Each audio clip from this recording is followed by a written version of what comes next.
What happens the exact moment after you're buried? Your family walks away. The soil covers you. Everyone thinks you're gone. But something completely different is actually happening down there. But here's what nobody tells you about death. You don't stop existing. You're not sleeping. You're not waiting in darkness until Judgment Day.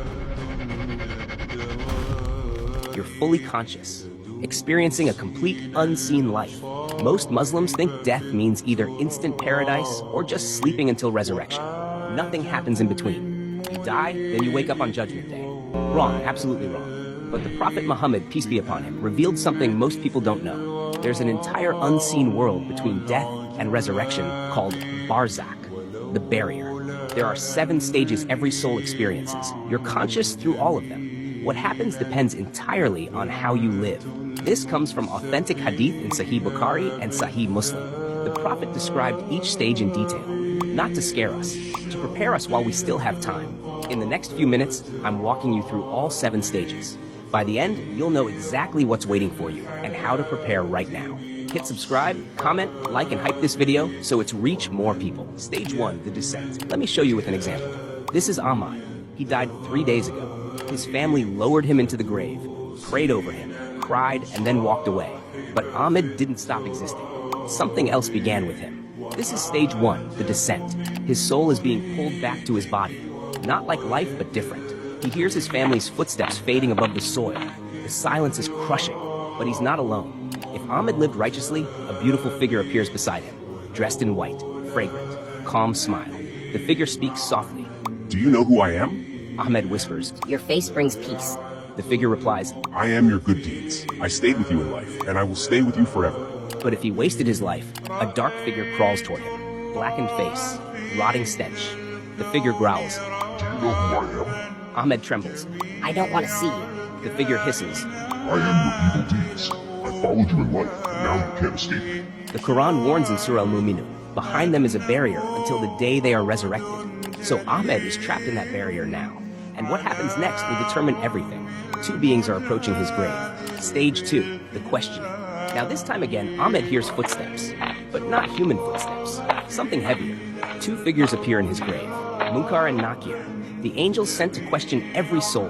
Their voices shake the earth around him. This is stage 2, the questioning. They ask 3 questions. Who is your Lord? What is your religion? Who is your prophet? If Ahmed lived on his faith, the answers flow instantly from his tongue. My Lord is Allah. My religion is Islam. My prophet is Muhammad. His heart knows the truth. No hesitation. Light begins filling his grave. But if Ahmed only said he was Muslim without truly living it, his tongue freezes. I don't know. I heard people say something. The words won't come. His mind goes completely blank. Panic sets in as darkness closes around him. The Prophet warned in Sahih Bukhari, they will ask you questions your entire afterlife depends on. Which Ahmed will you be? The one who answers with certainty or the one whose tongue betrays him? Now the grave will begin to react to his answers in the next stage. Stage 3, expansion or constriction. Now suddenly Ahmed feels the walls moving around him. Something's happening to the grave itself. This is stage 3, expansion or constriction. If Ahmed answered correctly, his grave expands. The walls stretch out as far as his eyes can see. Spacious, comfortable, like a room in a palace. He can breathe. He can move. The earth that felt heavy a moment ago now feels like soft cushions. But if he failed the questions, the opposite happens. The walls close in, squeezing, crushing his chest, his ribs pressing into each other. The pain is unbearable. He can't move, can't breathe properly. The earth itself is punishing him. The Prophet said in Sahih Muslim that even the righteous feel a gentle squeeze at first, a reminder of their humanity. But then it releases like a mother's embrace. Same piece of ground, 2 completely different realities. Your deeds determine which one becomes yours. Ahmed's grave settles into its new state, but something else is happening now. The darkness is changing in the next stage. Stage 4, light or darkness. Now Ahmed's eyes adjust to his surroundings, and then he sees something. This is stage 4, light or darkness. If Ahmed prayed his 5 daily prayers, gave charity, helped people, his grave fills with warm light, like sunrise, soft and golden. Every good deed he did becomes light surrounding him. He can see clearly.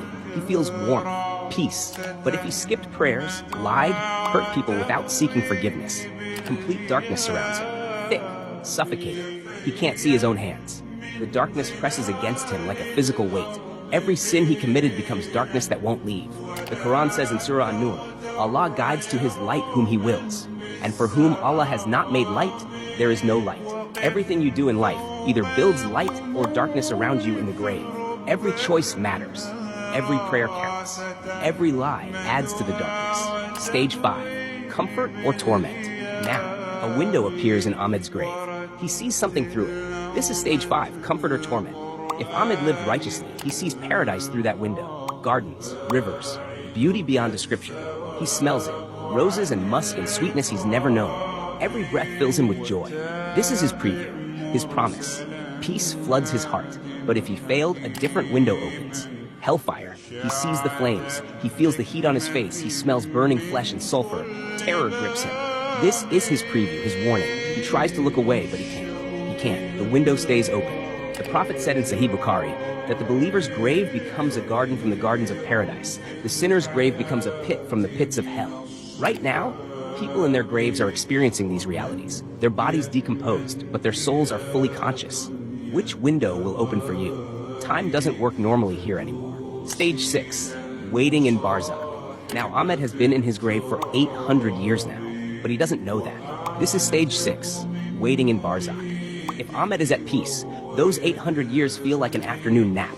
Time passes like moments. He's comfortable, dreaming of paradise, smelling its fragrance, waiting patiently for resurrection day. No suffering, just peaceful rest. But if Ahmed is being punished, every single moment feels endless. A day stretches like a year of suffering. 800 years feels like eternity. He screams, but nobody hears. He's completely isolated. The pain doesn't stop. The heat doesn't cool. The darkness doesn't lift. The Prophet warned that the grave is either a garden from paradise or a pit from hell. Think about this. Some souls have been waiting for thousands of years, and they're still there, still experiencing whatever their deeds created. You can still prepare right now, but once you're there, it's too late to change anything. Suddenly, everything changes.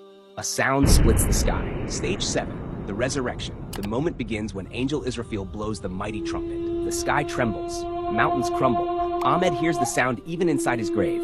This is stage 7, the resurrection.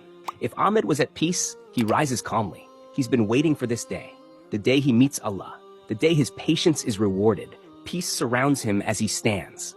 He's ready. But if Ahmed was being punished, he rises in complete terror. Barzakh was just the preview. Now comes the actual judgment. Now comes eternity. Everything he feared in the grave is about to become permanent.